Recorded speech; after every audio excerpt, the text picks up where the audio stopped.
Aleluya, Señor. Es impresionante que nosotros te podamos adorar y podamos proclamar y exaltar tu nombre, Señor. Pero tú has hecho una obra magnífica, Señor, y tú mismo eres precioso, admirable, Señor, y tú has quebrantado nuestra ingratitud y rebelión y has transformado, Señor, nuestro lamento en baile, Señor, y hoy danzamos para ti. Y lo hacemos con júbilo, Señor, y lo hacemos, Señor, deseando que tú te agrades y te glorifiques, Señor, en nuestra adoración. Muchísimas gracias, Señor, por tu palabra, que tú sabes que la necesitamos, por tu Espíritu Santo, Señor, que nos la inspira a cada uno en nuestros corazones y la hace fructificar para fortalecer nuestra fe y nuestra confianza en nuestro peregrinaje hacia ti. En Cristo Jesús. Amén. Pues sí, desde el viernes estamos meditando en el Salmo 78, propuesto por la Semana Universal de Oración, y es una bendición que este mismo Salmo lo estemos meditando millones de hermanos en todo el mundo. Empezó nuestro hermano Jorge los primeros versículos.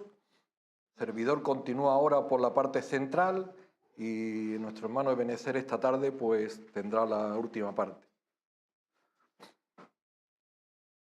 Ya adelantamos que servidor nada más que va a entrar en la introducción del Salmo.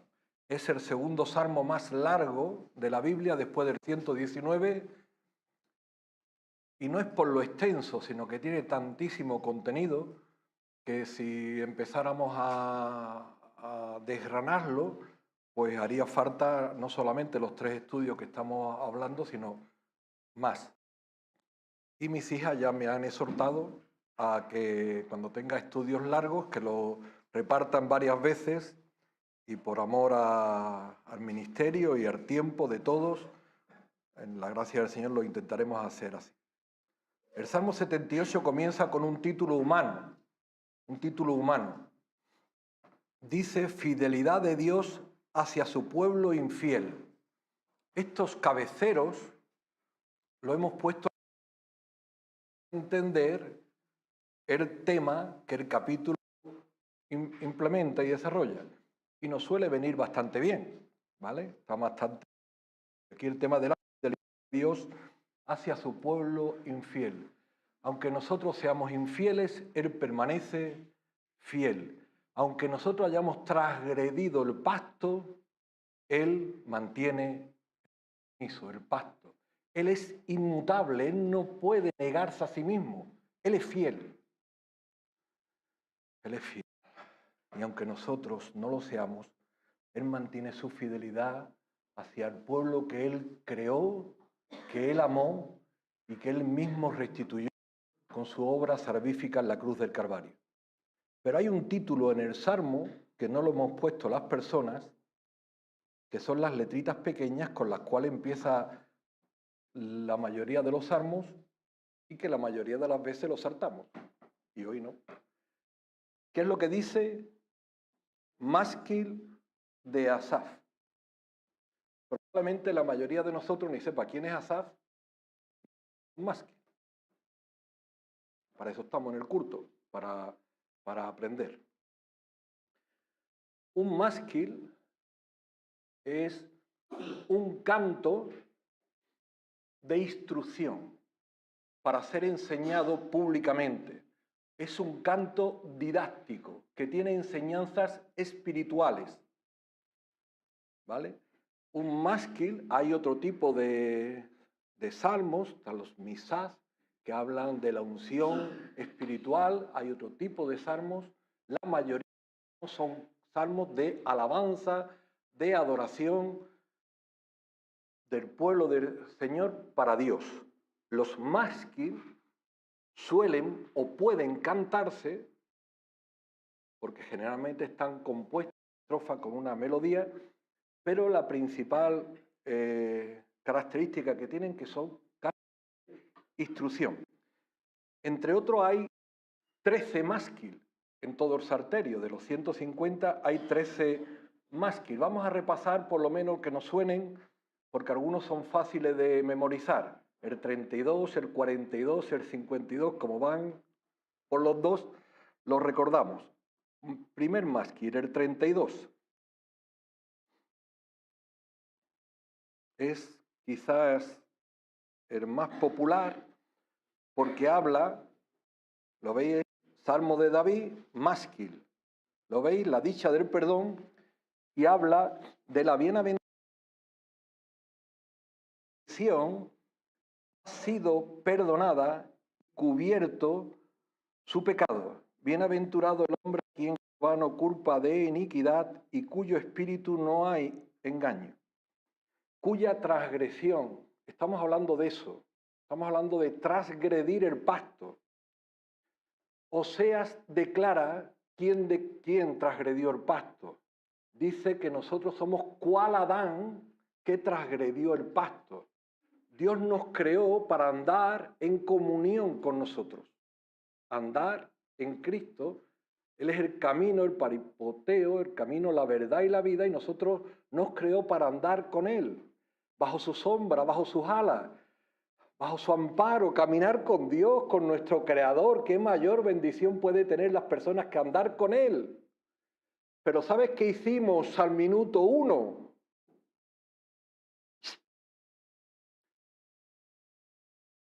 Andar a nuestra manera. Él nos mandó que para andar con Él no nos convenía conocer el mal. ¿Qué hicimos nosotros al minuto 1? Seducidos por la astucia de la serpiente que tocó nuestras fibras sensibles carnales, nos dejamos seducir y nos apartamos de Dios. Y vivimos y andamos a nuestra manera. Soy dueño de mi cuerpo, soy dueño de mí, soy dueño de mis decisiones. Nadie, ni Dios mismo, tiene que decir lo que yo tengo que hacer. Y no hay mayor de nuestra libertad, ahonda en el lodo cenagoso del pecado. Y Dios quiere que nosotros andemos con Él, pero nosotros hemos transgredido el pecado. Hemos transgredido. Transgredir es saltarse el pacto, pasar la línea del pacto. Salmo 42. Dice el 8, del 32 al 8, hay algo que habla del espíritu del másquil. Te haré entender y te enseñaré el camino en que debes andar. Todos los másquil tienen esta lectura. Másquil es una palabra, no nos vamos a meter en hebraísmo, pero viene a decir para adquirir sabiduría, para adquirir prudencia, para adquirir entendimiento. Un másquil está adquiriendo entendimiento y te enseñaré el camino por el que debes andar. Recuerden que Dios nos ha creado para andar con Él. Él nos ha salvado para que andemos con Él. Salmo 42. ¿Recordáis cómo empieza? Como el ciervo brama por las corrientes de las aguas, así clama el alma mía. ¿Cómo mi alma va a vivir bien si está apartada de la fuente de agua viva? Si le hemos cambiado a Él. Vida por muerte, agua por desierto, por sed, luz por tinieblas. Así andamos como el ciervo clamando para que nos vaya mejor. Clamando por una gotita de agua cuando tenemos aquí la peña de Oreb que brota agua abundante.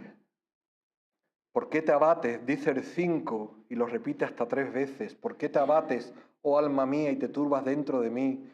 Espera en Dios porque aún he de alabarte, salvación mía y Dios mío.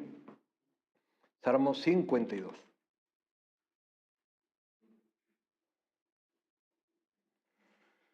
Salmo 52. ¿Por qué te jactas de maldad, oh poderoso? La misericordia de Dios es continua. Agravios maquina tu lengua, como navaja afilada haces engaño. Observe el versículo 3. Amastes el mal más que el bien, la mentira más que la verdad. No solamente conocimos el mal cuando estábamos junto a él, sino que no engañemos nuestro corazón con ilusiones o con vanidades. Amamos el mal más que el bien. Nos seduce más el mal más que el bien. Es verdad que tenemos muchas cosas buenas, todos, algunos más que otras, pero al final todos caemos en el mismo fango. El último de los que meditamos de los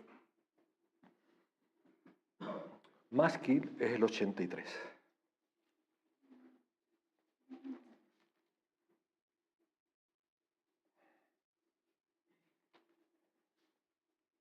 Perdón, el último del libro 3,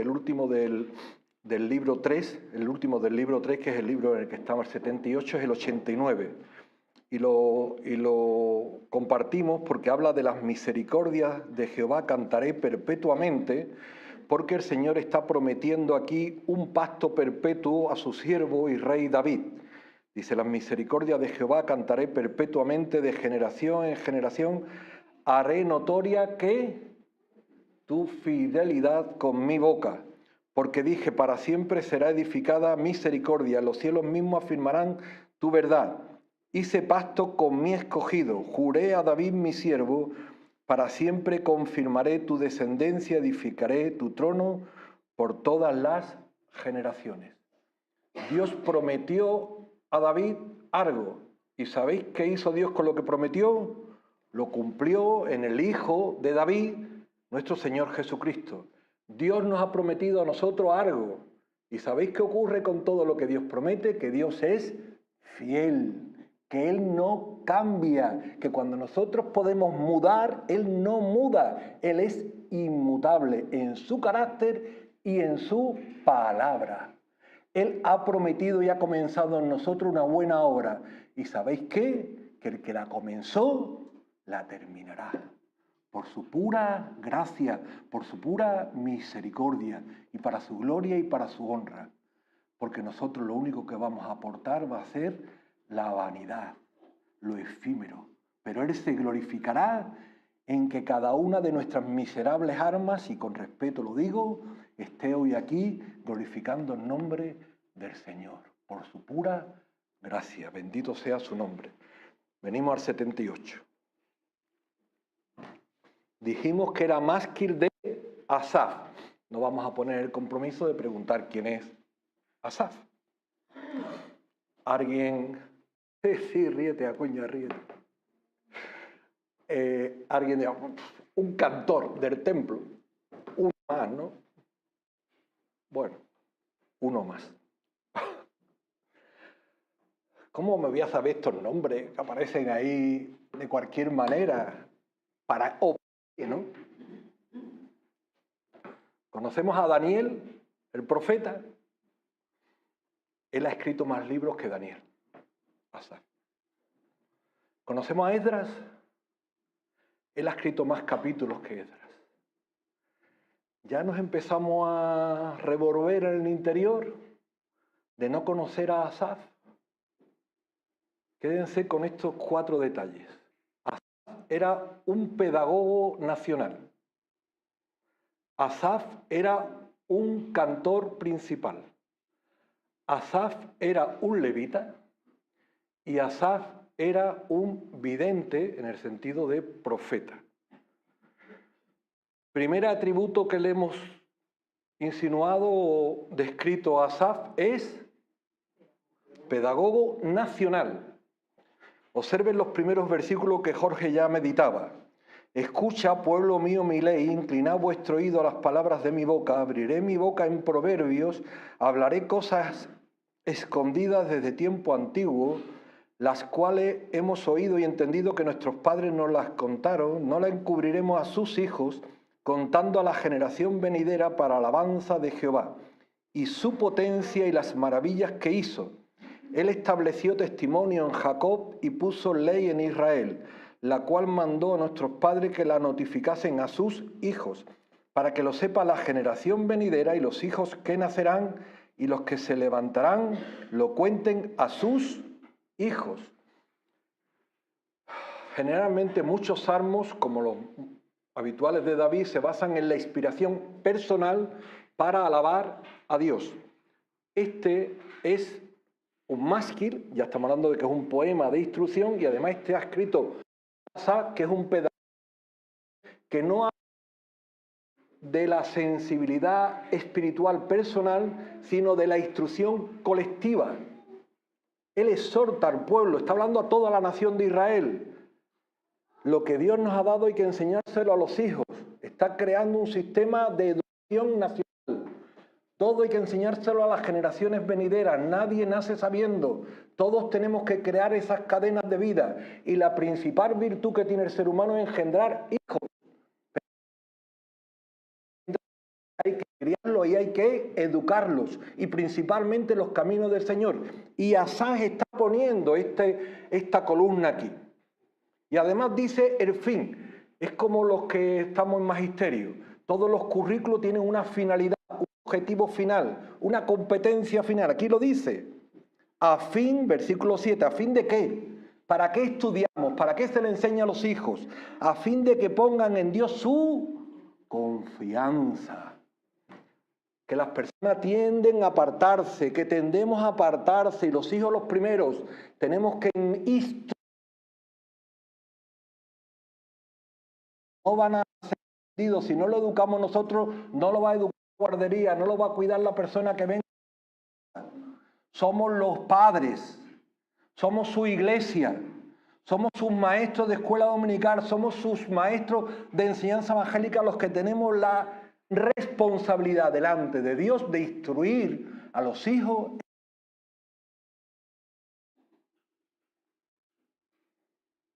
Dice más, a fin de que pongan en Dios su confianza y no se olviden de las obras de Dios.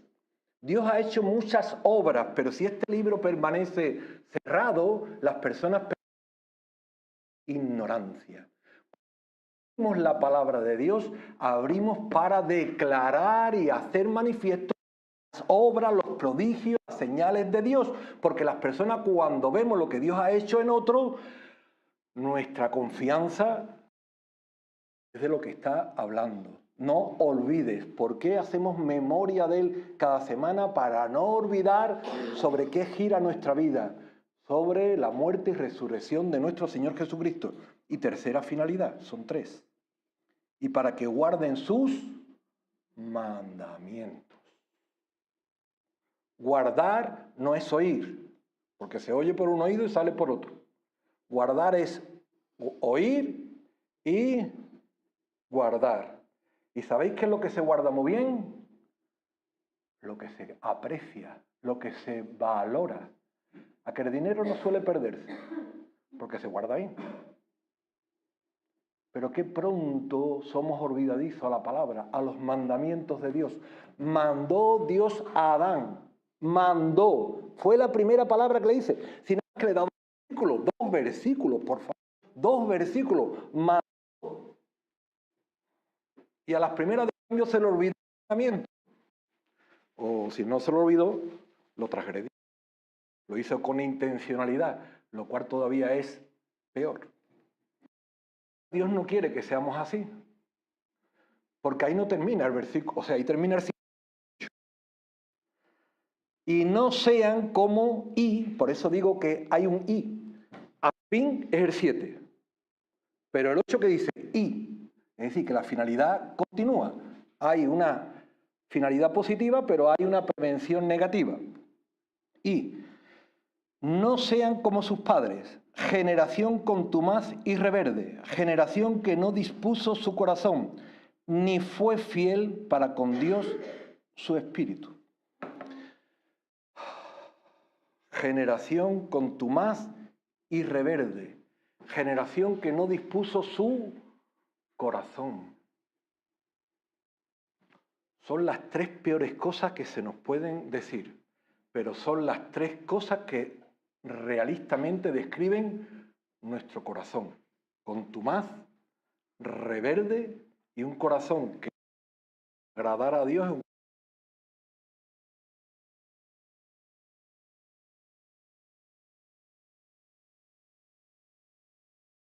puesto por sí a agradar.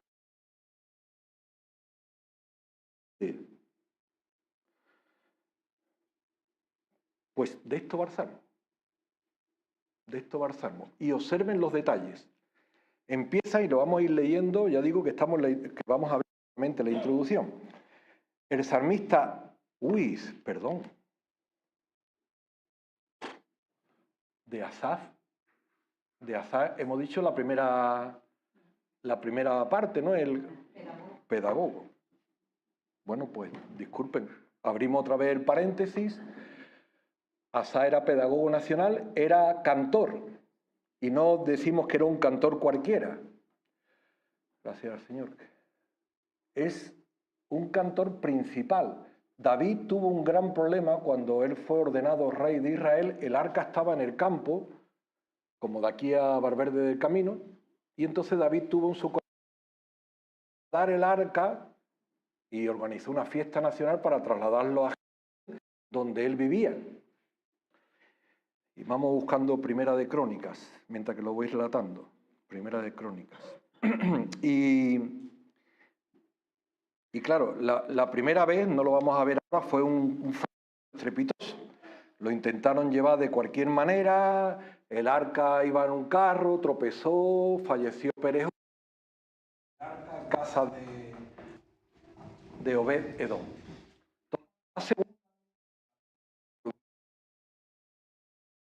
Carmentado de anterior, hizo matizadas para hacer. Fue a la ley, fue a la ley y dijo, vamos a ver, ¿cómo se traslada un arca? Un arca se traslada así, así, así. Solamente puede ser cargada por los levitas sobre sus hombros. Y eso fue lo que hizo. Primer libro de Crónicas, capítulo 15. David trae el arca a Jerusalén y los hijos, 15:15, los hijos de los levitas traían el arca de Dios puesta sobre sus hombros, las barras, como lo había mandado Moisés, conforme a la palabra de Jehová. Asimismo designó que designase a sus hermanos cantores con instrumentos de música. Y los levitas designados fueron Emad, hijo de Joel, y sus hermanos Asaf, hijo de Berequías, y con ellos luego el segundo orden, etcétera, etcétera. Aquí vemos a Asaf, dentro de los cantores privilegiados que participaron en la gestión de llevar por segunda vez, esta vez sí terminó bien el recorrido porque se hizo conforme a la ley. Pareciera que aquí Asaf era uno más de los que estaban allí cantando, como hoy alguien dirige aquí la alabanza y nosotros estamos cantando aquí uno más. Pero lleva y dice hijo de Berequías. Y ahora buscamos, por estas casualidades espirituales o esta inquietud espiritual, ¿quién es Berequías? Pues nos vamos al capítulo 6. Al capítulo 6. El capítulo...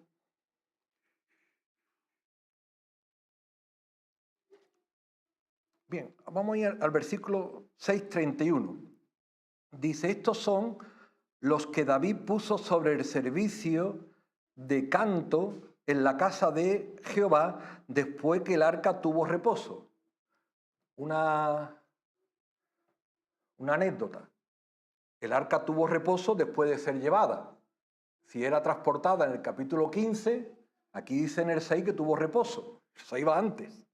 Esto quiere decir que los libros de crónicas no siempre están escritos cronológicamente, sino que están escritos por secciones pedagógicas o didácticas para ser entendibles.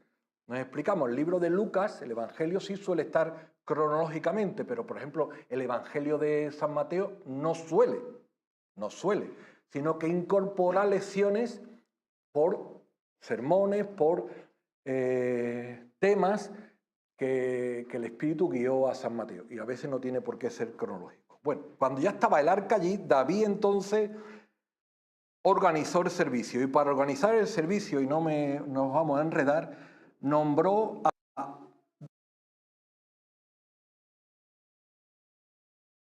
derecha vuelve a decir Asaf, hijo de Berequía, a mano derecha. ¿Quién es Berequía? Por resumir, venimos para atrás al versículo 1. Los hijos de Leví, Gersón, el primero, Coat y Merari. Gersón, recordáis que también Moisés tuvo un hijo con este nombre.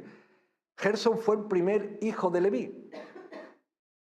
Leví tuvo 3 hijos, cada uno tuvo sus propios descendientes. Uno fue Benani. Hijo de Benani fue Asaf, que era uno de los... Cuando David organiza en el santuario que se adore a Dios, pone en el centro a los coatitas, es decir, al segundo hijo, porque los coatitas eran los descendientes de Aarón y de Moisés. Eran los principales levitas encargados del sacerdocio, pero a su mano derecha, como hemos leído antes, pone a los hijos de Gersón, a la descendencia de Gersón, entre los cuales estaba Benani, entre los cuales estaba Asaf. ¿Qué ocurre? Y a la izquierda estaban los de Merari.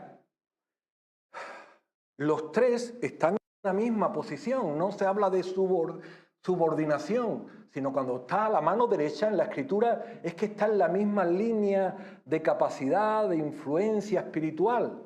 El sacerdote ministra en la unción espiritual, pero el sacerdote necesita a su derecha a Asaf, el pedagogo nacional, para contrastar que todo el cántico va conforme a la teología y a los fundamentos bíblicos.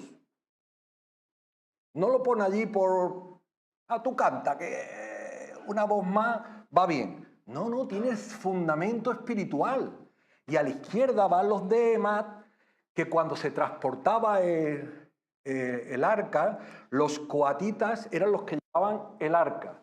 Los de Asad, es decir, los de Gersón, eran los que se encargaban de la alabanza. Y los otros, los Merari, eran los que iban detrás en la cobertura, llevando las cosas pesadas, las columnas, las de esto, las llevaban los otros. Es decir, eran todos levitas, unos llevaban lo principal, el arca, otros cantaban y los otros llevaban el material pesado. Y juntos formaban un equipo. De esto va siempre la escritura, de formar un equipo. Y dice que cuando Salomón estaba presentando el templo, todos los levitas cantaban como un solo cuerpo. Y cuando cantaban como un solo cuerpo y había unidad y armonía en el pueblo de Dios, ¿sabéis qué ocurrió? Que la gloria de Dios descendió. Aquí no sobra nadie. Todos somos no importantes, todos somos imprescindibles. Porque cuando no hay unidad, hay huecos, hay heridas, hay fisuras, hay rescaramiento. Ya veis cómo se cuelan las aguas estos días por cualquier sitio. Para que el pueblo de Dios sea fuerte, usted tiene que estar aquí. Porque usted es una piedra viva que ha sido redimida por la sangre preciosa del Cordero. Y juntos formamos el pueblo de Dios, un pueblo fuerte, que somos fuertes cuando andamos juntos, unidos. Asaf, cantor, Asaf, levita. Segundo de Crónicas, segundo de 29. No preocuparos, hoy solamente es introducción. Segundo de Crónicas, Ezequías, fíjense que nos vamos a unos años más adelante, estaba el rey Ezequías, el pueblo de Dios era un desastre, había abandonado el culto, había abandonado el templo, y entonces el rey, los ídolos, lejos de Dios, es la especialidad del ser humano, ¿vale? En eso somos hábiles y rápidos. Pero entonces el rey Ezequías hace reformas. ¿Recordáis que tuvo que limpiarse el culto y encontraron la palabra y volvió el pacto? Y entonces cuando Ezequías organiza de nuevo el culto, estamos en segundo libro de Crónicas, capítulo 29, versículo 27. Entonces mandó Ezequías sacrificar holocaustos en el altar Y cuando comenzó el holocausto, comenzaron también el cántico de Jehová con las trompetas y los instrumentos de David, rey de Israel. Y toda la multitud adoraba, y los cantores cantaban, y los trompeteros sonaban las trompetas. Todo duró hasta consumir el holocausto. Ofrecer el rey a los que en él estaban y adoraban.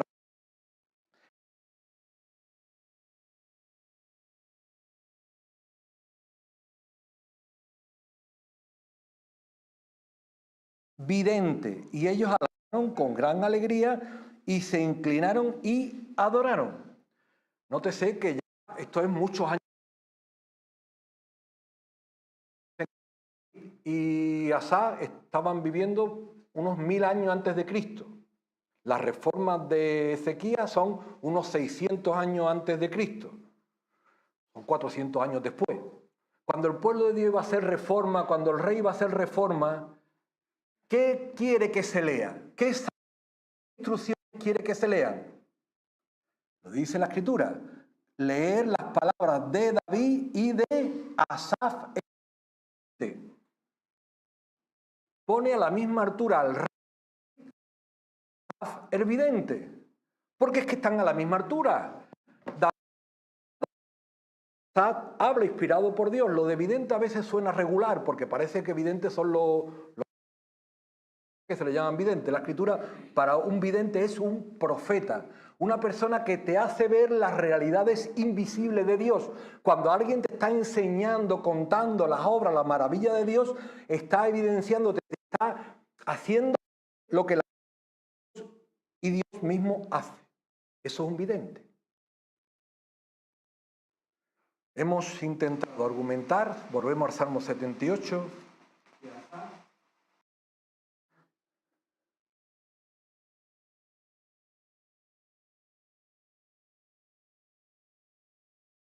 Para ser importante no solo es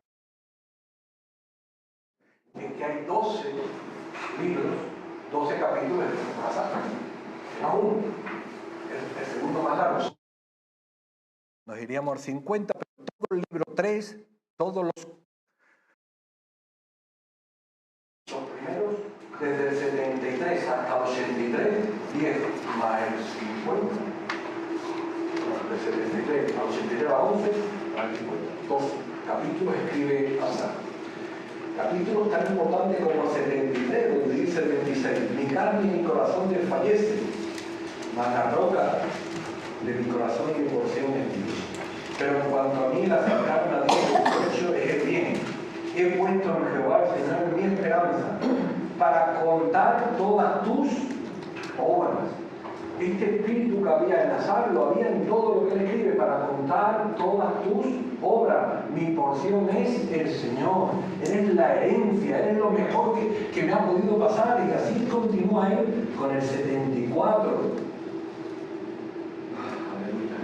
Con el 75 es que estaríamos, gracias te damos por Dios, gracias te damos por cercano está tu nombre. Los hombres cuentan, otra vez cuentan tus maravillas. Veis que en él está constantemente la instrucción, la enseñanza, el contar. Porque no habla cosas vanas, habla de las maravillas de Dios. 78. Nos habíamos quedado en el versículo 8, donde hablando de la maravilla de Dios, nos habíamos quedado con las finalidades del pueblo, una generación con más rebelde. Y entonces él empieza a describir el versículo 11 de las maravillas que le había mostrado delante de sus padres. Versículo 12, hizo maravillas en la tierra de Egipto, en el campo de Zoán. Dividió el mar y lo hizo pasar, detuvo las aguas como un montón. ¿Qué hizo el Señor en Egipto cuando el pueblo estaba de esclavo? Maravillas. ¿Sabéis qué ocurrió a las puertas del Mar Rojo? Cuando no tenéis, el pueblo veló. Conflicto bélico, oponerse, resistirse contra Dios, aparece frecuentemente en la Escritura describiendo nuestro corazón. Detuvo allí las aguas como un montón, los guió de día con una nube y toda la noche con el resplandor. Hendió las peñas en el desierto y les dio a beber como de grandes abismos. pues sacó de la peña corriente e hizo descender agua como ríos. Recuerden que Dios lo vio con una nube, con una columna de fuego, hizo maravillas con el pueblo. Cuando tuvieron sed, de la peña brotó agua como ríos. Antes de leer el versículo, ¿qué brotó del corazón del pueblo? Gratitud, contentamiento, una fiesta en el desierto. Versículo 17. Pero aún volvieron a pecar contra él, rebelándose contra el Altísimo en el desierto, pues tentaron a Dios en su corazón pidiendo comida a su gusto y hablaron contra Dios. ¿Podrá Dios poner mesa en el desierto? Hablaron contra Dios. Que si Dios puede poner mesa en el desierto, ¿acaso la mano de Dios se ha cortado? Dios pone mesa en el desierto, Dios pone mesa hoy en nuestra casa. ¿Por qué tantas dudas? ¿Por qué tanta ingratitud, generación? No solamente ellos eran rebeldes. Dice Romano que nosotros tenemos una ley en nuestro interior que nos hace rebelarnos contra el Espíritu y nos lleva a la ley del pecado. Esto que se describe visible en nuestro interior, un corazón no dispuesto a honrar al Señor por propia iniciativa. Después que el Señor les da toda en su providencia, llega a decir que volvieron a pecar y no dieron crédito a sus maravillas, versículo 32, y dice el 40, ¿cuántas veces se rebelaron contra Dios en el desierto? ¿Alguien los recuerda cuántas veces se rebelaron contra Dios en el desierto? Sí, señor. Números 14 lo dice, hasta 10 veces se rebelaron. Lo que tiene es que entre números 14 y números 21 aún faltan 2 o 3 veces. Pero por lo menos en esas 10 veces está descrito el número 10, pero aún fueron más de 10. Y hubo que levantar una serpiente de bronce. El pueblo se siguió rebelando. Puede decir, es que estaban en estrechez, estaban en el desierto.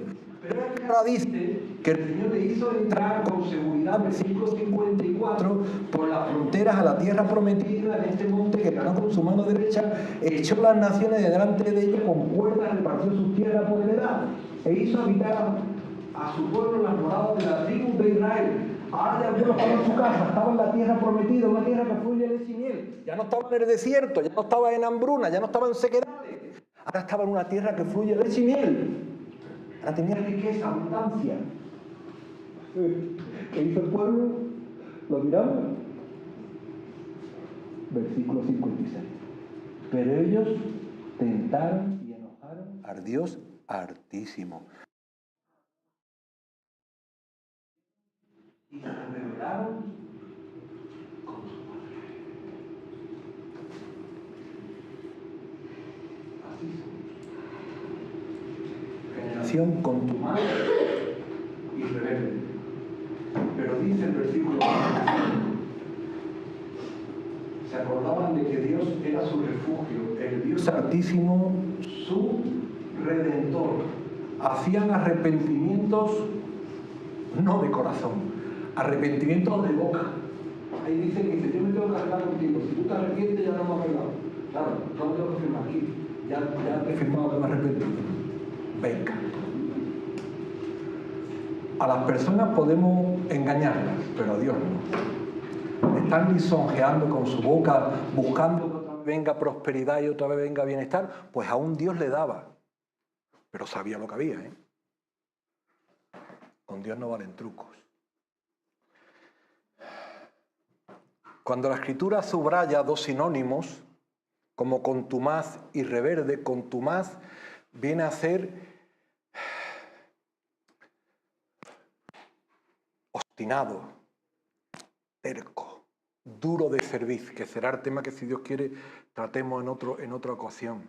Contumaz. Y cuando va junto a rebeldía, es que el corazón de la persona, por eso dice circuncidad vuestro corazón, porque es duro de servir, es contumaz y rebelde.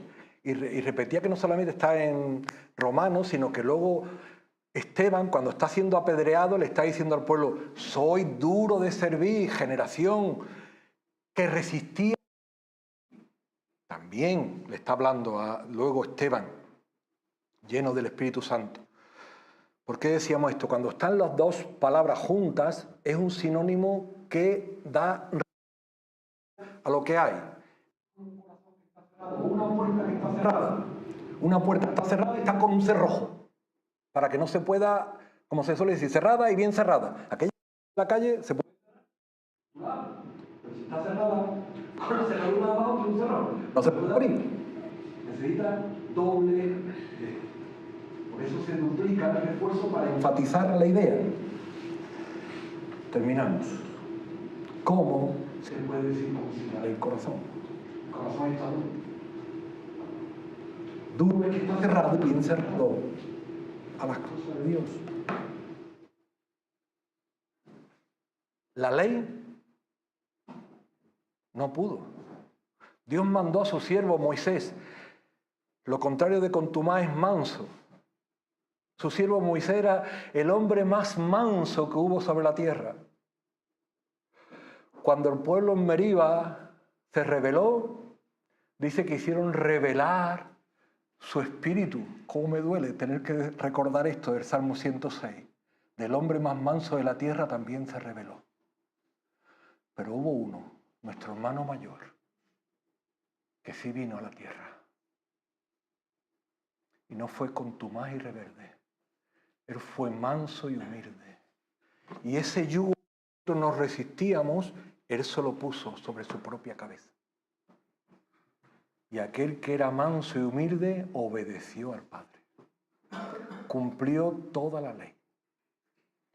Y cuando nosotros abiertamente y descaradamente